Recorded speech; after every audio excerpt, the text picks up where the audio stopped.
My neighbor begged me to take in her dog while she moved. Months passed with no contact. When I tried to reach her, she filed a lawsuit claiming I stole her emotional support animal. In court, she said coldly, "He bonded with me first. That bond can't be stolen." The judge requested evidence. Then she pulled out a video that made everyone gasp because, alright, here's how everything went to hell over a dog. I live alone in Medford, Oregon. Quiet neighborhood. Retired 5 years ago. Spent the last couple years fixing up the house, keeping to myself. I don't talk much to neighbors beyond small talk, but I try to be decent. One of the few people I'd spoken to more than once was Jeanette. Lived 2 doors down. Early 40s, always in running clothes, even though I never saw her run. Had that fake friendly way of talking, smiles, but always looking past you. Something always fell off, but I didn't think much of it. She had this dog named Baxter. Little mutt. Small, with big ears and a puffball tail. Yappy but not mean. I'd pet him if we passed each other on the sidewalk. He was always pulling on the leash like he wanted to get away. Back in February, Jeanette came to my door. She looked rough, like she hadn't slept. Hair tied up messy, sunglasses on even though it was cloudy. She said she had to leave town fast. Said something about her sister being in the hospital in Salt Lake City. I didn't ask questions. She said she had nobody else to take her dog and asked if I could do it. Just for a few weeks. She dropped off his stuff in one bag. Food, leash, a few old toys. Gave me a short list of instructions, mostly basic things. Walk twice a day. No peanut butter. And that was it. No papers. No official anything. Just a neighbor asking for help. She left that same day. No hug for the dog. Didn't even really say goodbye to him. Just pulled out of the driveway and disappeared. Weeks passed. Then a month. Then 2. I texted her a few times, just updates. No reply. Called once. Straight to voicemail. By May, I stopped trying. I figured she'd just taken off and left the dog with me for good. He wasn't a burden. He actually filled a quiet space in my house that had been sitting cold since my golden retriever died 2 years before. Baxter and I settled in fast. At first, he was jumpy, scared of loud sounds, flinched if I raised my hand too fast. It made me wonder what he went through in that house. But over time, he changed. Started waiting by the door when I got home. Would crawl up next to me on the couch. He had this tiny snore when he slept that I started looking forward to hearing at night. I didn't tell many people about it. It felt private. Like he found his real place with me, and I didn't need anyone else's opinion on it. Then came July. Hot day. I was out watering the lawn. Guy in a suit walks up and hands me a manila envelope. It was a legal notice. Jeanette was suing me. She claimed I'd stolen her. Registered emotional support animal. The papers said I'd gone. No contact, withheld communication. And manipulated the dog to form a new bond that disrupted a medically necessary emotional connection. I just stood there, rereading the words. I felt sick. She said I stole her dog. I called a lawyer right after. His name was Carl Monroe. Old school type, calm voice, smart eyes. Used to do criminal cases in Eugene. I sent him everything. Texts, timestamps, proof she never answered me, photos of Baxter living here healthy and cared for. He said I had a solid case, but that didn't mean it wouldn't get messy. We showed up to court in mid-September. Small courthouse. Felt more like a DMV than a courtroom. Jeanette was already there when I walked in, gray suit, hair tight, no makeup. She didn't look at me. Her lawyer was a younger woman, polished, talked a lot about emotional trauma, disrupted treatment, and said Jeanette relied on the dog for daily mental regulation. Said I took that away without cause. My lawyer stayed cool. Told it simple. She left. She vanished. I fed and walked the dog. She never reached out. No attempt to take him back. No check-in. Nothing. He'd been with me almost 8 months by the time we were in court. Then Jeanette got on the stand. She cried almost immediately. Said Baxter was her therapy anchor. Said she had PTSD. Said I manipulated the dog away from her because I wanted to replace something I lost. She made me sound like some grieving nut who latched onto her pet to fix my own problems. Then she said something I still hear in my head. He bonded with me first, she said. That bond can't be stolen. Then she pulled out a USB stick. My client would like to submit video evidence, her lawyer said. I thought it might be happy videos of her playing with Baxter. But no. The screen turned on. Video quality was shaky, cell phone footage. It was her living room. You could hear her breathing hard off camera. She started yelling at the dog. Shut up! She screamed. You are not the boss here. He barked once. She stormed over. Threw something, a plastic cup or remote, near him. He flinched. Ran out of frame. Another clip. Her mocking his whimpering. Saying, You think someone else is gonna want a freak like you? Then one where she shoved him off the couch. Said, You're not allowed up here. You don't earn things. There were 5 or 6 videos. All from the same week in January, weeks before she dumped him on me. When it ended, no one said a word. The judge didn't even look at her for a minute. Just stared down at her notes. Then she said, Ms. Holbrook, did you submit these clips believing they would help your case? Jeanette looked dazed. Her lawyer leaned in, whispered something, and Jeanette mumbled. I didn't check what was on the drive. I thought it was something else. The judge asked to continue next week so she could review more. My lawyer smiled at me outside and said, She just burned her own bridge. And yeah, it felt that way. But that wasn't the end. Not yet. Because the next week, Jeanette came back with a new witness. And that changed everything. So the next week rolls around. I show up to the courthouse thinking this thing's just about wrapped up. Judge saw the videos. Everyone heard the way she talked to that poor dog. I was ready to let the system do its thing and go home with Baxter for good. But when I walked into that courtroom, I saw something that stopped me cold. Jeanette wasn't sitting alone this time. There was a man with her. Maybe late 50s, sharp suit, military haircut, arms crossed tight like he was ready to fight someone. He didn't even look at me. Just stared straight ahead like this was a mission.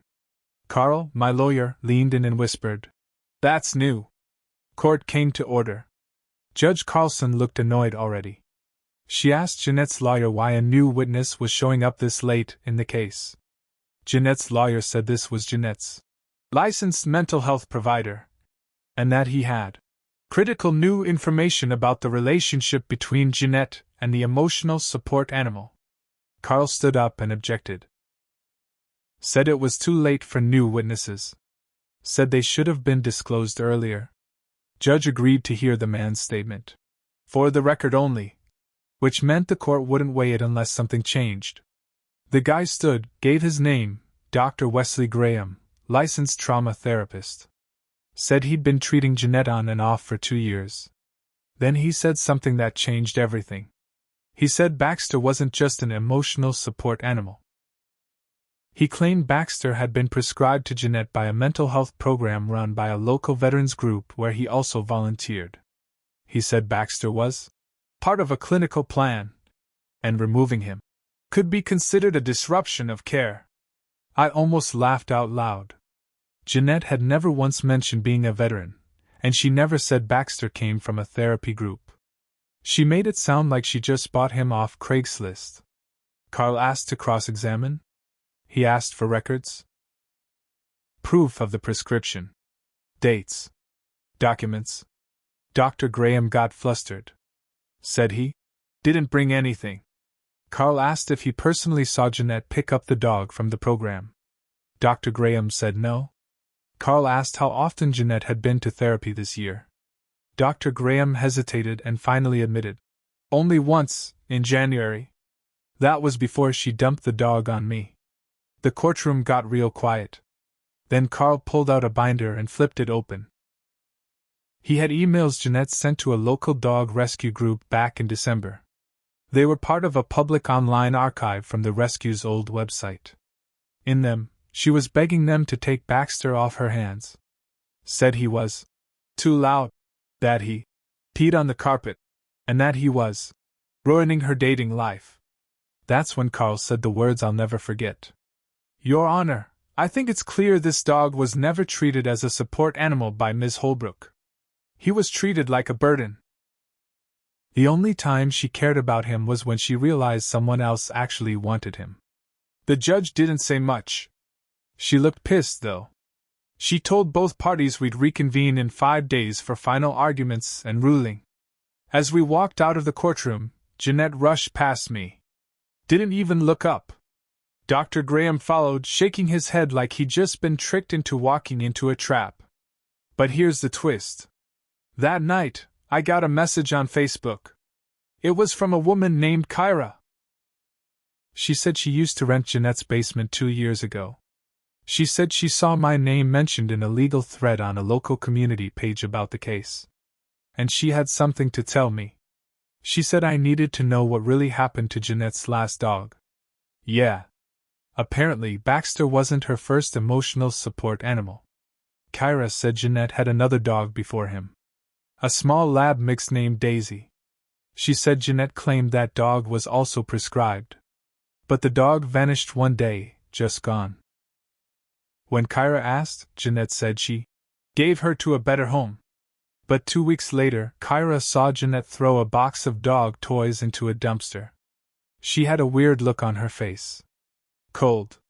Almost proud. And now Baxter? Same routine. Different dog. I printed the messages. Carl said they might not be official evidence, but they showed a pattern, and courts take patterns seriously. There was something broken inside that woman. But I wasn't done yet. Because the day before the final hearing, I caught Jeanette doing something I didn't expect, something I made sure to record. She came to my house. Not to apologize. To threaten me. The day before the final court hearing, I was sitting on my porch drinking coffee around 6:30 a.m. It was cold out. The kind of morning that makes the whole street feel asleep. That's when I saw her. Jeanette. She was walking fast, hoodie pulled up, big sunglasses on. I almost didn't recognize her. She wasn't dressed like herself, no polished look, no yoga pants. Just regular jeans and an oversized hoodie with UCLA on the front.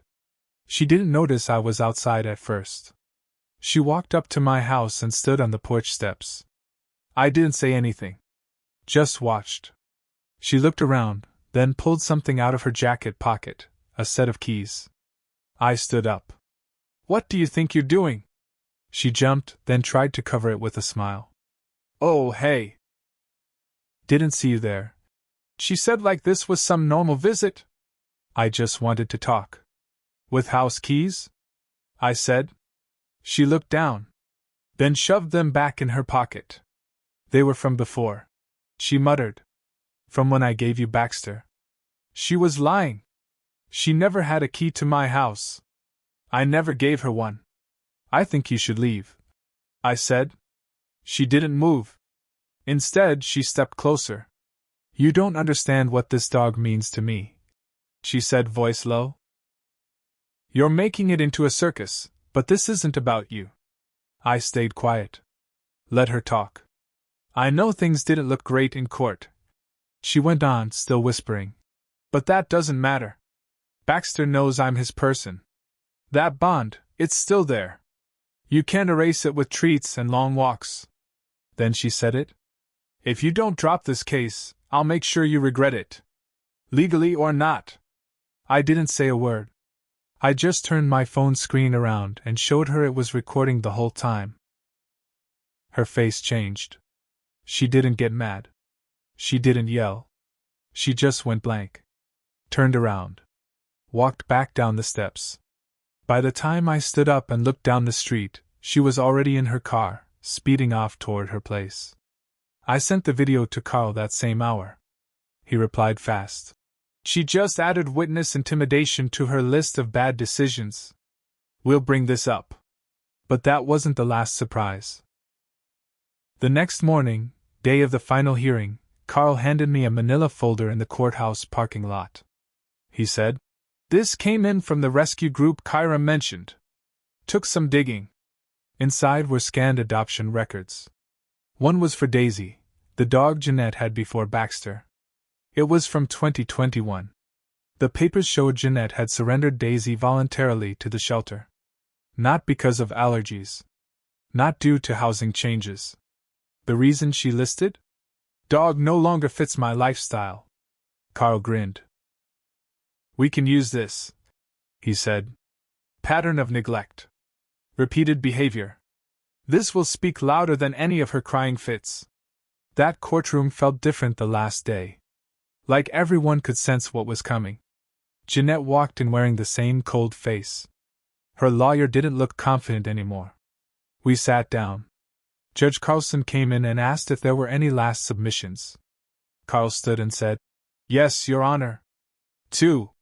One is a video of Ms. Holbrook threatening my client at his home less than 24 hours ago. The second is new documentation from a local dog rescue, proving this is not the first time Ms. Holbrook has abandoned a so-called emotional support animal." He handed both over. Jeanette's lawyer didn't even object. Jeanette's face went red. Her mouth opened like she was going to say something, but nothing came out. Then Judge Carlson said, "I've seen enough. I'll give my final ruling after a short recess."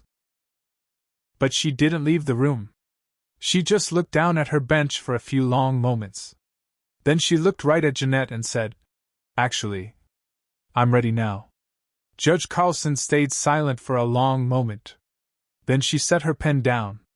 "I don't need more time," she said. "This isn't complicated anymore." Everyone sat still. Even the bailiff seemed more alert than usual.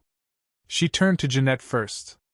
"Miss Holbrook," the judge said, her voice calm but cold, "you came into this courtroom accusing someone else of emotional manipulation. You said your dog was taken from you. You tried to present yourself as a victim.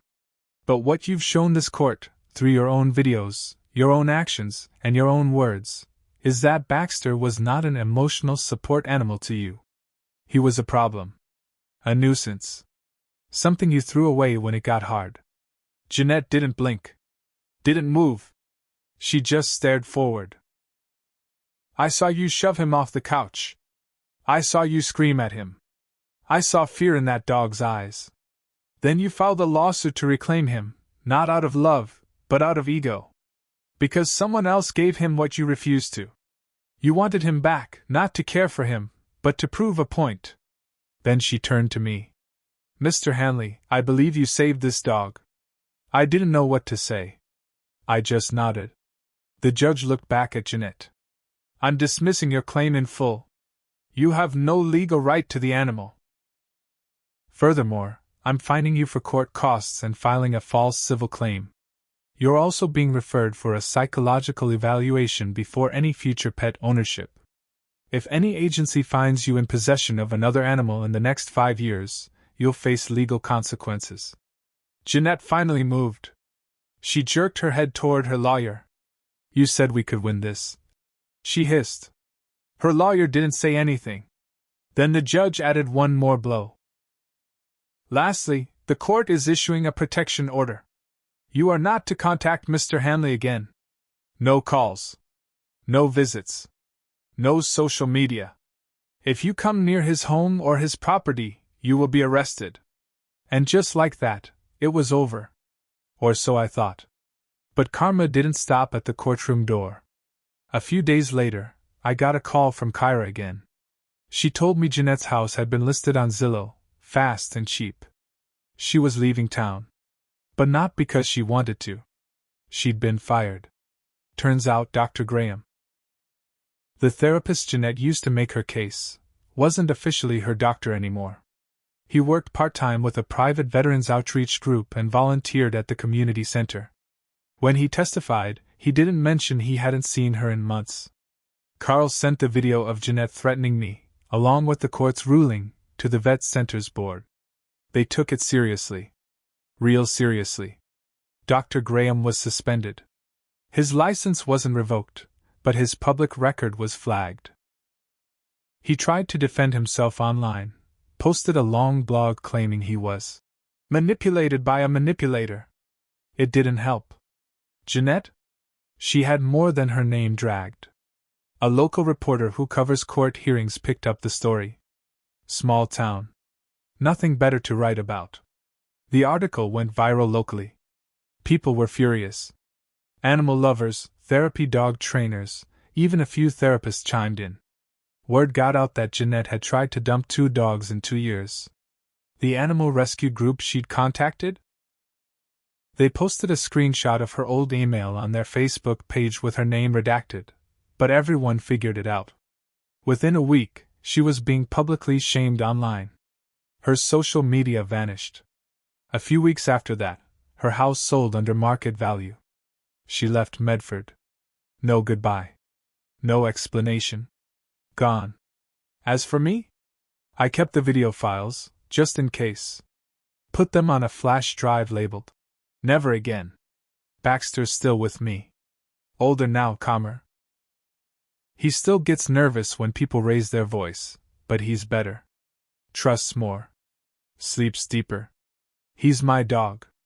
Not because a court said so, but because I showed up when someone else didn't. Sometimes revenge isn't loud. It's not slashing tires or yelling in a parking lot. Sometimes revenge is quiet. It's watching someone lose everything they tried to lie for, while you keep everything they tried to take. And sometimes, revenge is just loving the dog someone else never deserved.